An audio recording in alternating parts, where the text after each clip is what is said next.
Hey. We are live. Welcome to the Bradbury Challenge, the podcast where three writers attempt to write one short story each week. My name is Maya Good, and I am here with Chrissy Moss and Gerald Hornsby. How were your guys' writing this week? Did you guys all finish short stories? No. I'm doing the great radio thing by putting my thumbs up. So. Yes, because everybody can see your thumbs. But you know what? They can imagine, knowing Gerald's track record, that he probably has thumbs. How many thumbs up do you have this week, Gerald? Well, I was going to have 4, but then my 4th started to turn out to a Westworld fanfic, which I don't write. So So it's not a bad thing. There's nothing wrong with fanfic. It's not like you're going to publish it. No, I know. No, but it's kind of funny that Gerald turned into Westworld fanfic. That is That's funny. kind of awesome. Yeah, fanboy, yeah, Westworld fanboy. But anyway, that is pretty cool. So 3 stories. Are they all around in lengthwise as far as your usual, or did you go a little longer on these ones? No, one's to be honest, one's only like 120 words, very very short flash. But the others, which is also almost a bit of a Westworld fanfic type thing. But Someone's been watching a lot of Westworld. Yeah, Westworld was really good. I liked it.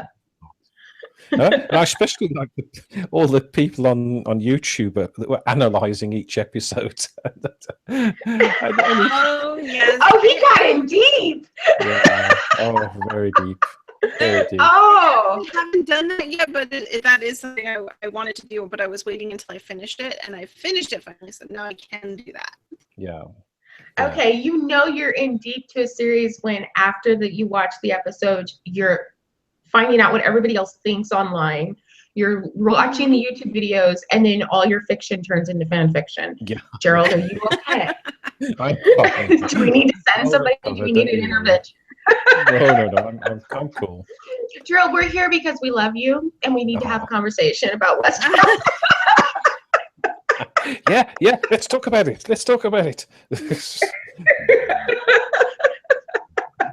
And Chrissy, how did you do this week? I know you said you didn't finish anything, but I'm assuming you've been working on a lot. So tell us a little bit about it. So this week I worked on some YouTube videos, and I worked on getting my back end going again.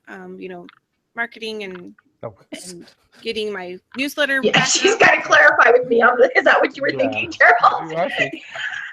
My newsletter and things like that. So I've been getting that stuff back up and running.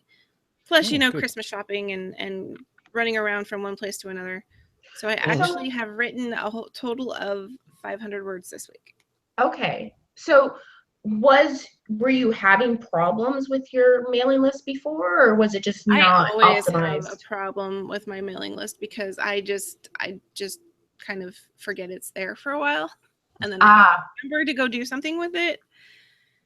And so I did a sale during Black Friday, where the whole week I had all of my stories up for 99 cents, including my novels, and I sold a couple of them. But I'm terrible at marketing. I always have been, and it's that's my big hurdle in order to actually get anywhere with my writing.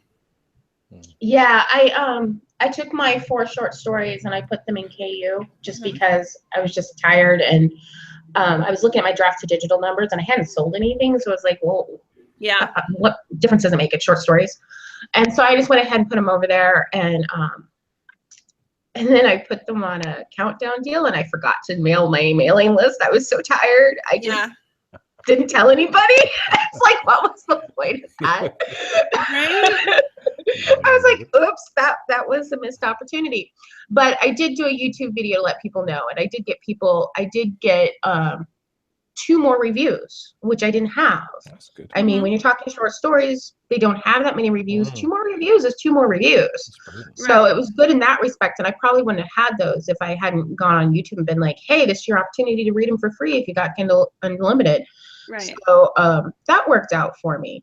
As far as my short story writing, I've been working on Depression in the Shape of Man, and it's going really well. I had another false start, and then I sat down and I started writing by hand.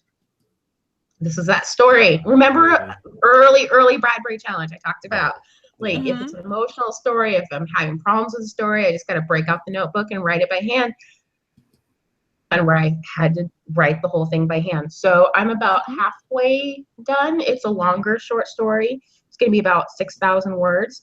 It's going to be 6,000 words because there's a lot to it. And also because the magazine, I'm sending it 2 pages by the word. So and they're limited 6,000 words. So I'm going to have a 5,999 word story. That's good. Wow. You know, it is what it is. Yeah. What is their limit on how long stories can be? 6,000. Oh, okay, then you're good. Yeah. That's why I'm like, yeah, 5,999. I'm good. Yeah. I don't want to push it, you know. I don't want to look like I'm pushing it. But I like the story a lot. The brainstorming I talked about last week that I did with my writing group was just genius. It was so genius. I honestly don't know if I'm actually capable of doing this story justice. I don't know if I'm a good enough writer to write the story. I kind of want to just write down the idea and like mail it to George Saunders. You know? And be like, you know, this was my story and I really love it, but I'm screwing it up. So here you go. Yeah, please.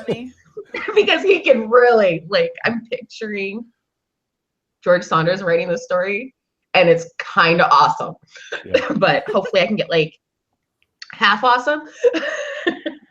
Yeah, I'm sure you can. It is what it is. You know, I'm loving it. Like this goal for next year to submit stories or poems or whatever every single month. It's a big goal. Yeah. Yeah. Yeah. It's funny in one of my writing groups we for some reason I don't know because we had our Christmas meal the other day and it's great just sitting around in a social environment with other writers. So you just chat and you just talk and you know the conversation goes all sorts of things from marketing to writing to short stories to you know all sorts of things, all sorts of topics. And even went into conspiracy theory with one person that surprised the hell out of me because I didn't think she was. It's always the ones you don't expect, right? Yeah. I thought, oh, okay. It's like, oh, you're one of those. Oh. Hate mail goes to mail@literaryroadhouse.com. Yeah, I was one of those. I love that term.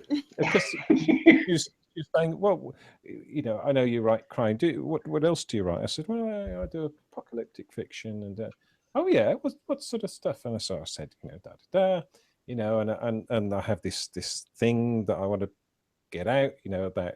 It's you know about the government suppressing things, and she said, "Oh yeah, and there's this, and there's that, and it's just oh wow!" I got bombarded with this stuff, and she was nodding keenly. I thought, "Ooh, okay." You know, it's funny you say this. I'm gonna get so much flack for this, so hopefully I don't piss off people too much. You know, the stereotype of the conspiracy theorist. Like, there's a stereotype of who that person is. Usually it's a white guy, middle-aged. He's got like backpacks in the back of his car so he can go live in the woods for days on end and in case of the end of the world. Or he might be a little off and he's disconnected from the internet. You mean a prepper? The first, or you know, the offshoots. Yeah. But the first time I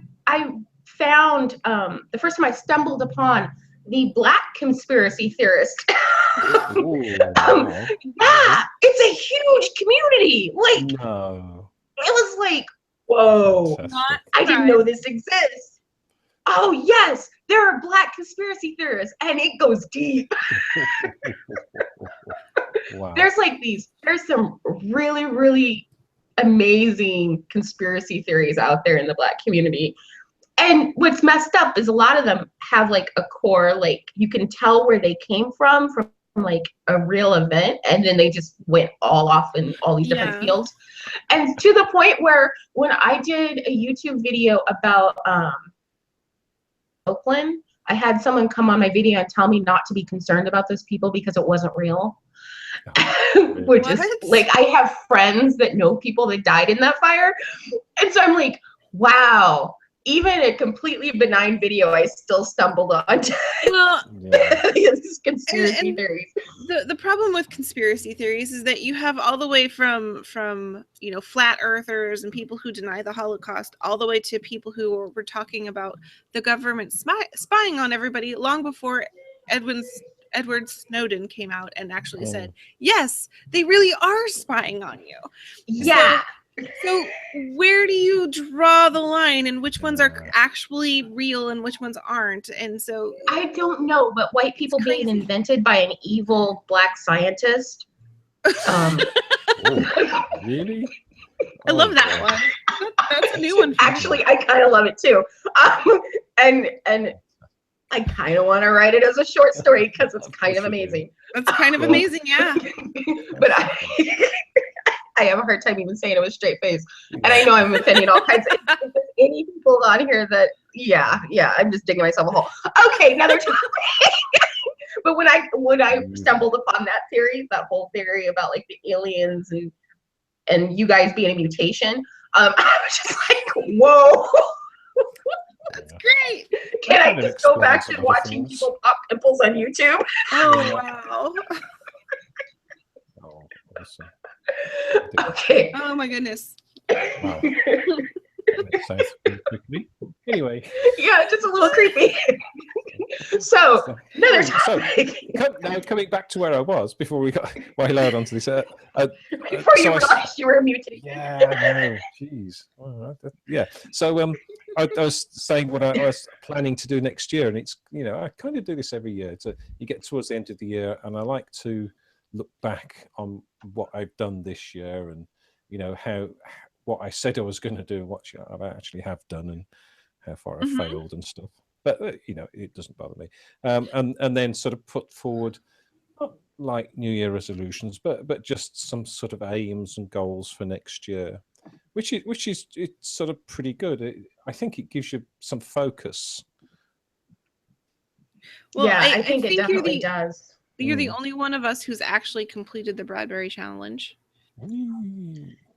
So, yes, he is. But his stories are shorter, and I'm going to hang on to that until my dying breath. I'll be like, oh, no one said there was a word count limit. I know, but I have to make myself feel better, Gerald. That's okay. Well, it didn't need to be a word this count. idea Just a beginning, a middle, and an end, and you completed that. Exactly, a beginning, a middle, and an end. And if you're writing experimental fiction, sometimes that's even optional.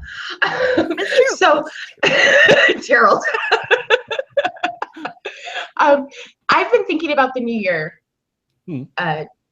And it's a little weird for me because I don't actually, like, my New Year is in April. Oh, right. My New Year's isn't in January.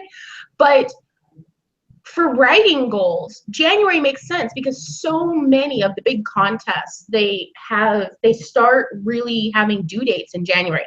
January, there's a big flurry. There's another flurry in March. Then there's a big rush in June. And those are the big months for, the short story literary prizes. And so it just makes sense for me to come at it from that point of view. And I've been thinking about what types of journals I want to appear in and what types of journals would help me with my long-term goal. The first goal is just to get my first one. I just need somebody to publish something. I don't even care what at this point. But then Gerald sent me a link on Twitter that had an amazing list of all these literary short story prizes. And one of them is a food and drink magazine in Australia. I think it's due in January. And they won a short story dealing with food. Okay. So I've been brainstorming food stories because it's like a $12,000 prize. Wow. I was like, yeah, that's worth making a short story, ain't it? Just don't do Chuck Tingle, okay? I'm thinking something with gumbo. I'm here in New Orleans and it's everywhere. It has multiple ingredients. That just seems ripe for like a family metaphor. You know how George Saunders often like numbers or whatever is his scenes. Maybe instead of numbers, I can have each scene be an ingredient in gumbo. I don't know. I've just been tossing it around in my head. But, for January, sitting down and looking, okay, what are all the due dates for the major prizes that I am capable of writing for? and what journals would I want to submit to? What are their submission windows? Doing that kind of work so that I kind of have a plan for the next year is what I've been working on. That's great. Yeah. Yeah, I think I tend to do blog posts, like one looking back and one looking forward. And when I come to do the looking forward one, I don't know. I just want to get some stuff out there. I've been playing around for too long with, writing different things, different genres, different lengths, all this sort of stuff. And now I have, well, assuming I get to the end of December, okay, I'll have a body of short story work. So that's something with, a bit of editing can go straight out there. Because I've selected about half of them. You have so much rough work now. Are you planning on spending next year doing just a ton of revision on your short stuff and then working on your novels? I was planning. I was thinking about short stories, and maybe doing the Bradbury challenge next year as well. What? You're gonna do this again? Yeah, why not? I didn't think you were into that. Yeah. You didn't think you were that much into paint? You got my drift. Yeah. I edited my words. I think it's a good focus for short story. I've missed writing short fiction. I've had a break from it for like 4, 5, 6 years or something. So I've missed that. I've enjoyed this year, and you create a huge body of work of which half to 2/3 is worth working on. And I have a whole sort of theme for next year in my head about series of short stories or connected short stories. I started this Bradbury challenge with the 12 archetypes, the 12 people that are connected somehow. And that sort of started. So I keep on thinking, there's zodiac signs and 4 seasons and all these sort of different connected things. So I wouldn't mind doing something like that. Whether we do a podcast about it or not, or maybe a monthly podcast on just to get together and say hi. Yeah, I think that's really interesting. I've decided that I'm not doing a short story a week next year. It's just not how I work with short stories. But I've been tossing around the idea of doing the Bradbury challenge, but for poetry. Oh. Because I That's a nice idea. I need a poetry. I don't have a body of work of poetry. Back when I wrote a lot of poetry and then I stopped, I burnt it all. So I would like to build up. I know that just sounds so emo. I was that kid. What can I say? Even into my 20s, I was still that kid. But I would like to start working on building up a body of work of poetry and sending it out. And that's been on my mind a lot, especially the last few weeks, because I have been writing poetry. I've been writing about 2 poems a week for the last month and a half. Yeah, I think it's a good idea. It's a good outlet for me to explore ideas basically and different things and to play with different topics and genres. And I still want to do longer work as well. So I want to work on my cozy mysteries. I'm loving those at the moment. So I'd like to get the second one finished, start the third one early in the new year, and then go back to. So I'll have when I release the first one, I'll have at least one more ready to go and one more with a copy edit ready to go. So just thinking forward and thinking about plans and getting quite excited. Yeah, it sounds like you've got some great ideas. Chrissy, do you have any ideas for goals for next year? Well, I mean, I want to finish the first 3 books in my my New Dragon series, or my Half-Blood Sorcerer series. And I love the Bradbury challenge, as it's become a kind of a, what is it called? Yeah. I come here and I tell you whether or not I've actually written, and that's great. it's kind of a day. It's accountability. Yes, that's the word I Yeah. was looking for. Good. But and so it's the accountability that I need in order to check in once a week and say, yes, I wrote, or no, I didn't. I slacked off all week, and I kind of putzed around with my writing list, and that's about it. Mm. Yeah. And so, And I got to own up to it in public. exactly. And because, I thought, I didn't write anything. I didn't have to come on here today and say I didn't write anything, but that wouldn't be worthwhile. It would not do me any good. So, Yeah. so I came on and Exactly. I said I didn't write, and I made a couple of excuses. But you wrote 500 words. That's the length of some of Gerald's stories. Yes. true. That's the length of 3 of my That is stories. true. That's To the end. No shade, but Yeah. I got to give you a hard time every once in a while, Gerald. Of course. because As I'm going through all these literary journals and I'm making a list for myself, I have a second column called Bug Gerald about this one. That's right. Really? I want to see you submit work. Yeah, I know you do. I think you're ready. I really think you're ready, man. Yeah.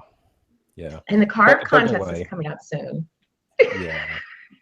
I know. The next one, the big one. The big one. Yeah. I want to give it a go. I'll So do keep on either saying of you want to read your work at all this week? Well, clearly no. What, you don't want to I- read your 500 words? They're still words. No. Okay. Gerald, would you like to read your work this week? Yeah, I got 647 words. Wow, that's a novel almost. It's an epic. Yeah, it's for me. Crikey, my fingers are worn out. Yeah, I'll do this. I've been writing some sort of anti-Christmas stuff, or other side of Christmas. So this is Yeah. a bit like that. Okay, it's called 307. It's like announcing a song, isn't it? Anyway, 307. Colin isn't a drinker. He used to be back in the day when money was plentiful and cares were free. He looks at the bottle on the kitchen worktop. It comes out every night. He never remembers getting it out of the cupboard, but he sees it each night. The label is always turned outward, mocking him, his favourite brand. The contents are amber, pure, endowing its surroundings, even him, in a warm golden glow. Without touching it, he feels the sharpness on his tongue, the searing heat of that first mouthful, feels every tiny droplet travel down his throat, lighting his senses on the way down until it settles in the middle of his chest, initially heat, then warmth. He knows the second mouthful is less intense but more enjoyable. By the third, the habit is set and the numbers climb, 4th, 5th, 6th, until the senses blur, time passes subconsciously with no cognizance, no perception, no awareness. Fears and anxieties slip away like dreams on first awakening, and the whole world is in its rightful place. He is in his rightful place. But each morning, the bottle is put back in the cupboard, the foil over the cap unbroken, and he has succeeded another night. One day at a time, one step at a time, not just 12, but many more. Hundreds, maybe eventually into thousands, but all the time the bottle is there, whether in the cupboard or out on display. Everything changes on day 307. It is Christmas. There is a party. There's the girl from admin that takes an interest in him. Her eyes are blue, not golden. Skin is pale, not golden. Her hair, oh yes, her hair is golden. He is transfixed by her, so much that he accepts the glass of sparkling wine without question, without even thinking. He's surprised. It's like fizzy lemonade, sweet and cold, and a second follows the first, and any chance of heading off the inevitable disappears after the fourth. 307 is something to be proud of, something he can look back on, and he can always start again in the morning. By the time he gets home alone, the bottle is already out. He doesn't remember bringing it out, doesn't remember sitting it on the worktop, peeling back the foil, gently twisting and pulling out the plastic topped cork. He approaches the open bottle as if it was incendiary, slowly, carefully. His nose catches the aroma, sweet and yet sour, smooth and yet harsh. A bottle of paradoxes, a container of conundrums, a repository of conflict. He briefly thinks about a glass, but then the bottle is in his hand, heavier than he remembers, and he lifts it, lips pursed, gently tilting back. The first taste is hot on the lips like acid, and he has a second to pull back from the brink, to alter course, But that second passes, and he revels in the heat, intense and pure. It's not a kid's drink, this. Nothing fizzy or sweet about this. Warmth follows heat in rapid succession. There is a second lift of the arm, and he feels his soul lift, his spirits rise. The smile, which has been absent from his face for so long, returns. He is happy for the first time in 307 days. He becomes another person, a new person, who is an old person, long forgotten. But he is welcome to the here and now, and he brings news, good news, that there is a second bottle hidden away. And as soon as this current bottle has been drained, the other can be brought into play, extending the game and continuing the happiness. All thoughts of 307 forgotten, because they're only numbers after all. Wow. You know what I noticed about that is you used a lot of poetics in that. Yep. Yeah. Yeah, where did that come from? I don't know. You're rubbing off from on you, him, I think. Maya. Yeah, that's what it is. No, I think it was last week's curve story. I think it did something to you. I think it got into your subconscious. There was quite a bit of poetics in that. I enjoyed it a lot. It was really sad. Really sad. Yeah, but I know. I noticed it right away. I was like, the repetition, the reflection. I was like, someone's getting fancy. Yeah. So I enjoyed that though. It's good. Yeah, it's lovely. It is absolutely lovely. Mm-hmm. Well, is there anything else you guys would like to talk about before we let you go for the week, so we can all go back to our little typewriters and type? Like the crazy little writers we are.